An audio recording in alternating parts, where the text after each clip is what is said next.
Face-off is won by the Riverhawks. We are underway here.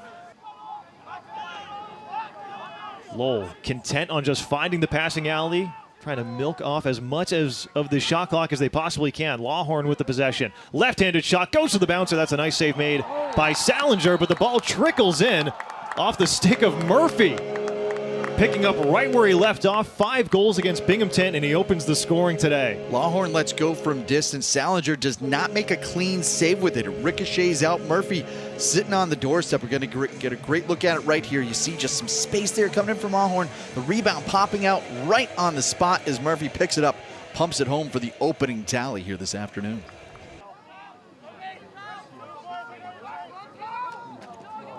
With some space, Murphy, so far the only goal scorer of this game, finds Donnelly. Now back towards the middle. Swimming in with some space is Grenha. Another shot finds Twine. Johnny Soy, the sophomore, 2-0 UMass Lowell. Soy just able to get free working inside that time. Had a pair of tallies against the Bearcats of Binghamton. And as we mentioned, this is a UMass outfit in the Minutemen that does not give up a ton in terms of shots, does not give up a ton in terms of goals, but just getting free topside that. You look what Drew Kelleher's doing here. This is just his 3rd year at the helm. Really trying to build this program back up. Picked up a couple of wins last year after a couple of tough stretches to get things started here in the Mill City, but you have to start somewhere. Freegon, nice save there made by Salinger. It looks like it got him off the shaft of the stick. That's a tough save to make. Freegon backpedals it up for Greenhaw, the freshman out of Rye, New York. Greenhaw moves in. Scoops over near side to Donnelly. He misplays it off his stick, but keeps it in at the last moment. Donnelly, the sophomore out of Ottawa, Ontario, moves down low. Greenhaw cuts in towards the middle. Has the ball in his stick, passes over, shot right into the basket of Salinger. That is a routine save. And then is stormed back with 6 consecutive wins, and now sees themselves as the number 17 team in the nation.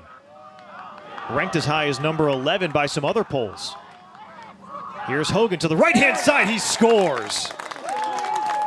Trace Hogan. He wasn't going to be kept down for very long, and it's 2-1.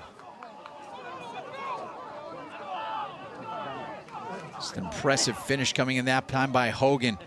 Using a screen up top to try and get some separation. Sees the slide coming, so he elects to kind of push it through a tight window and is able to find the back of the net. He's got 2 assists, good for 2 points, but has not found the back of the net. There's another misplayed pass, stays with UMass. Now back up to the middle and a shot over the crossbar. Off the red-hot freshman, Robbie Granara. He's accumulated 17 goals this season. There's another turnaround shot on a wraparound chance. Now Granara out of Reading, Massachusetts, trying to fight back up to the middle. Far side GLE, Granara moving in, shoots, save made by O'Brien. Also played hockey in his time out there. He had a lot of hockey lacrosse crossover. Yeah, it's a popular crossover. I think actually also, well, AJ True, St. Paul's product, also played hockey over there, as did Hobie Baker.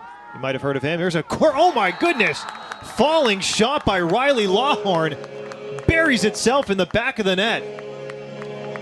Mentioned some of the shots that the Riverhawks have taken from the perimeter. What's different about this one is there's momentum with Lawhorn that he's carrying with him. It's not him sitting with 2 feet stepping into the shot. It's his whole body going into the shot that time. UMass unable to make the most of it. Hogan plays it back up top for Clayton, so a poor passing sequence. And UMass has the ball right back. Here's Hogan. Already with a goal this afternoon. Hogan shoots a golf shot. It trickles through the wickets and in. 3-2 off the goal from Trace Hogan, his 2nd for the Minutemen in this quarter. Talk about a turnover having some extra sting. It's a mishandle by the goaltender O'Brien as he's trying to help break the ride and get the ball in the clear. One thing we've noticed is the Minutemen seem to be really shooting low. Save for this first goal we've seen from Hogan, it's been a lot of shots either burning off the turf or this time quite literally burning the turf up on its way in. Just over 30 seconds remaining in the quarter, 40 seconds on the shot clock. Walking it down the far side of the field is Johnny Soy. He's got a goal already. Soy works himself in towards the goal line, fires a shot righty off the mask there of Salinger, and the rebound picked up by his defense. The entire time on his way to cage. Hogan feeds middle, tried to get it to Gennara. He can't corral it. Ball bouncing on the turf, and it stays with UMass. Zach Aubel there to recover. Feed to the middle. Here's the freshman. Oh, denied by the stick of O'Brien. Gennara got stuffed, and that is a rare instance. It's Danny Burke. Usually see him operating out of the X position behind the net. He's back forward and jogging himself back there. Sumwalt gets tied up. Good stick work there by Zach Aubel. He's already got a couple of scoops today. Here's a left-handed shot or left side shot that finds the net by Freegon. That was great work to stick with it by Sumwalt. What it did there, the stick check comes in, gets him tied up. It draws about 2 or 3 of those UMass jerseys. I was about to say maroon, but I think it's garnet. Either way, gets to him there. That allows for spacing to work the ball around the perimeter. Freegon all by himself, clean shooting lane, able to bury it here. Barely gave Owen Salinger any kind of time to set up and get square to that shot. And UMass Lowell back with that 2-goal cushion, but Massachusetts trying to retaliate. Hogan has to chase down the loose ball, and the first flag of the game comes out. A little push at the end, all that it took for the flag to fly. So the first man-up opportunity for the Minutemen this season. They have 6 man-up goals this season. Here's a pass into the middle, make it 7. Cargiulo, the 7th goal of the campaign with a man up, and UMass cuts that deficit back to only 1. Love that ball movement that they have, working it around the perimeter. Cargiulo setting up almost like in the bumper position as you would have in hockey, right? Located in the middle, a little ways away from the net, able to take, turn, and fire.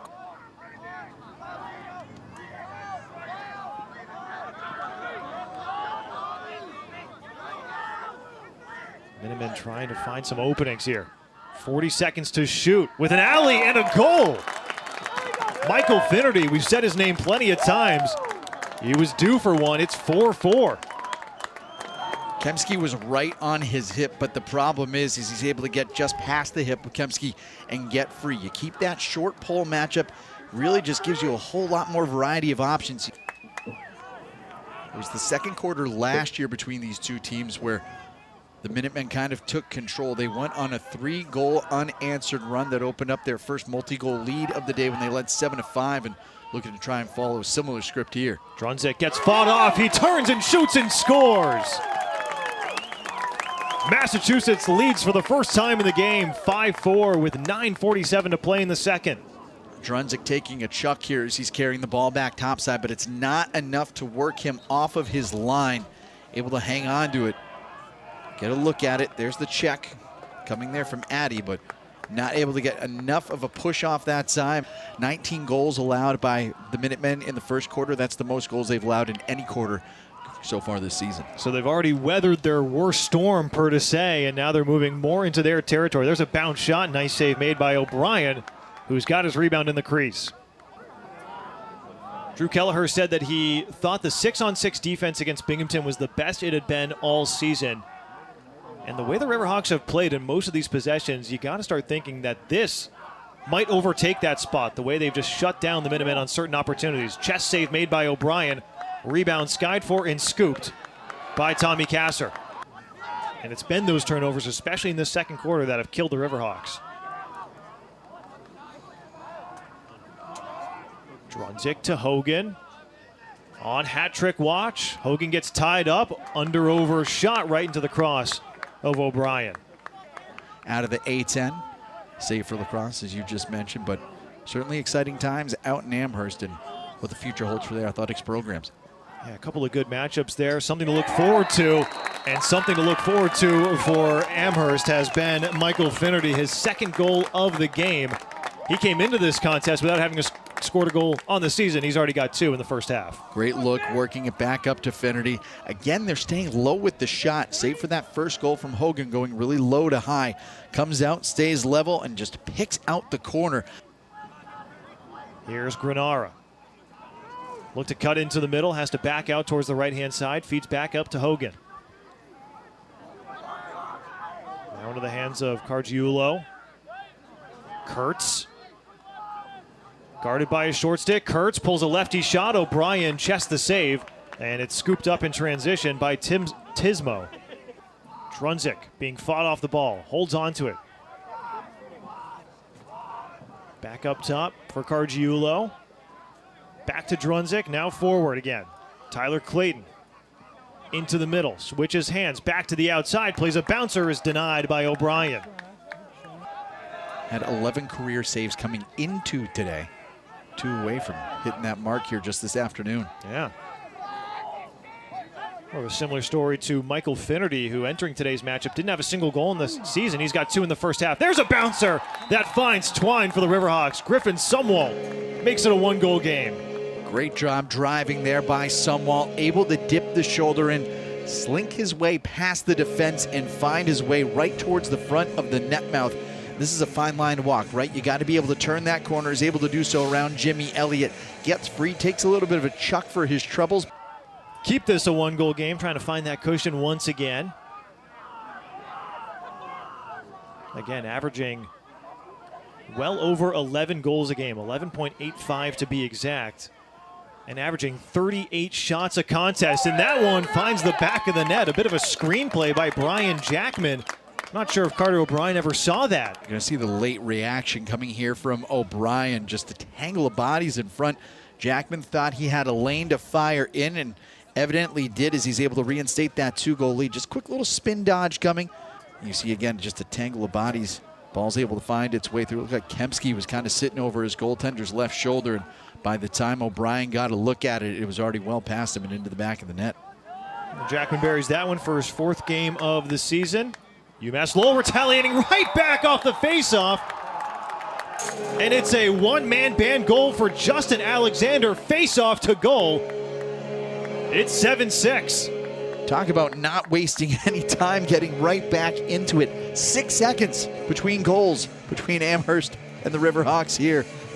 As we talk about it, the Fogo goal, face off and go, as you said earlier, just getting right to it and take advantage of it. Has to back off. He's guarded closely by Jimmy Elliott, the sophomore. Just over 20 to shoot for the Riverhawks. Johnny Soy, he had a goal in the first quarter. Soy works to his right, shoots right into the stick of Salinger. Saw that the whole way. Another high-quality save for the freshman. Massachusetts not wasting any time. Nearly a pull shot coming courtesy of Will Morse. He decided against it. He's staying on the field, though. He's not getting off. Fed back up to the middle. Granara right into the stick of O'Brien. Nice save. In the form of Tommy Greenhaw, who's got possession right now on the far side. Greenhaw being harassed heavily by Blaze New. Back up top for Donnelly. Has some trouble with the ball at his feet. Donnelly moves in. Up to the middle. Right-handed shot. Back of the net. Garrett Murphy ties the game at 7. Great work by Donnelly. Able to work his way down with it. Had trouble with the initial pass. Then gets the defense to come down to him. It gives Murphy a sliver of light looking towards the net. And he's able to bury it for his 2nd of the afternoon and lock the game up at 7. You give Garrett Murphy an inch, he will give you a goal. He's up to 7 goals in his past 2 games. Great read by Brady Hoff, the long stick to get, the short stick I should say, getting a pull in there at the last moment to disrupt the shot from Freegon. Johnny Soy, he's got a goal today, but he's been clamped up in a big way for most of the contest. Lefty shot from the far side of the field is scooped up by Salinger. Salinger and O'Brien trading saves this entire game, and as much as it's been a game about the goal scorers, it has been about these netminders making some high-quality saves in some clutch situations. Big contact across midfield and a hack and a steal by Jackson Schlicker. See some new faces out there before they move fully into the America East Conference slate, but it's been a lot of the same faces, a lot of the big names that we've seen out there for the Riverhawks, and I think this core group of guys has got to be locked up as we go into the season. Bounce shot played off the high chest of O'Brien. Golf swing from behind the back. Ends up in the back of the net. My goodness. That ball was scooped off the turf, and it's Robbie Granara, the first time he scored this afternoon. Just in the thicket of bodies right there. Talk about creativity with your goal scoring. My goodness, just dead on the deck. And he's able to turn around and just shovel this one home, and shovel it home with a purpose. Was this with one hand? You see Granara, ball on the turf, and no, just putts it. And just get the Riverhawks that much more desperate as this game winds down. On the outside, Clayton gets pushed off the ball. UMass recovers, gets it to Trace Hogan. Hogan shoots, he scores. The hat trick for Trace Hogan, and it's a 2-goal game for UMass. Got the 2 goals in quarter number 1, held off the score sheet until just now. And again, we see him work low to high. We've seen a lot of goals get past O'Brien this afternoon that have been kept low. This time, changes the goalie's eye line. You've got it cocked high, you're sitting there, and then you're able to step into that shot and just the finish. That's going to be 10. They haven't given up more than 10 in the series history against the Riverhawks. They've only given up more than 10 once this season. That was in the opener against Army all the way back on the 8th of February. Such a good defensive team. There's a spinning shot denied by Salinger on the cranker by Danny Burke. It's Blaze New across the timeline. Drunzik behind the cage, feeds Trace Hogan. Hogan harassed, great defense there by Galgano, and he wins the ball right back for the Riverhawks. That is a crucial defensive battle for UML. We know the pen is mightier than the sword, but is the long stick mightier than the sword? That, I think, is the question. Yeah, well, that's a philosophical debate. Here's Garrett Murphy. Feeds the ball back up for Riley Lawhorn. Lawhorn hits the turf, gets clotheslined as he gets back to his feet. And this might be a flag. 4-1 frame. That's where they got their separation a season ago when these teams met out in Amherst. And a diving attempt on the first play after the timeout, and it's a goal for the Riverhawks. Johnny Soy makes it a 1-goal game with 8:09 to play for. Can't take the timeouts with you, so you use them at opportune moments. Able to do it there to save the possession, gives your team a chance to come out, hit the reset button, and come out with a drawn play. Just comes over quickly here to Soy. You see the reaction coming up high topside that time from Abel. We approach the 6-minute mark here of the fourth quarter. James Donnelly gets shoved. 5 seconds to shoot for the Riverhawks. Garrett Murphy takes it into the middle. Murphy dislodged. What a stick check by Chance Cook. In some big moments for the Minutemen. Sitting on 8 goals this season. Let's go, Matt. Ball out X spinning with space off the outside of the net. Bit of an awkward shot. Didn't look like. Quick sequence of passes. Gets the ball back to Cargiulo. Puts one right into the teeth of the UML defense, and it's knocked down and scooped up by Jack Jimenez. Matt, you said his name in the first quarter. He had a great defensive stand back in the first 15, and he comes up with probably one of the most important takeaways of the game. That's huge right there. It's having your stick in the right spot, being able to read the play. Riverhawks, though, having trouble getting the clear, just getting it across midfield at the last moment is Soy, but possession's turned back over almost immediately. Wow, right across midfield, and the Minutemen already back with the ball. Long pole attempt coming, long bouncer, well over the mark. And under 3.5 minutes to play in the contest. Dodging out of some coverage is Brian Jackman. Now hands off. Here's Finnerty crashing the cage, ball a mile high. Finnerty gets a big chunk of the post. We've seen a crease violation. Here we are. Those shots when you're moving with such speed can be so hard to control. Really have to make sure you stay on top of the ball to try and tuck it in underneath the bar. And that one just sailed on Donnelly. Here's Johnny Soy with an avenue. Tries the left-handed shot from a sharp angle, but it scurries wide to the far side sideline. Stays a Riverhawk possession. Danny Burke is back to retrieve. If that one went in, I think it was going to defy the laws of physics. Talk about a sharp angle to take the shot there by Soy. Yeah, almost looked like the cross of his stick was behind the goal line when he ripped that shot. Here's Donnelly. Gets it over to Murphy. Murphy muscles his way through. Fires a shot. He scores! Garrett Murphy, the hat trick. And he's tied the game at 9 with 2:16 to play. Not to be denied. What a run here by Murphy.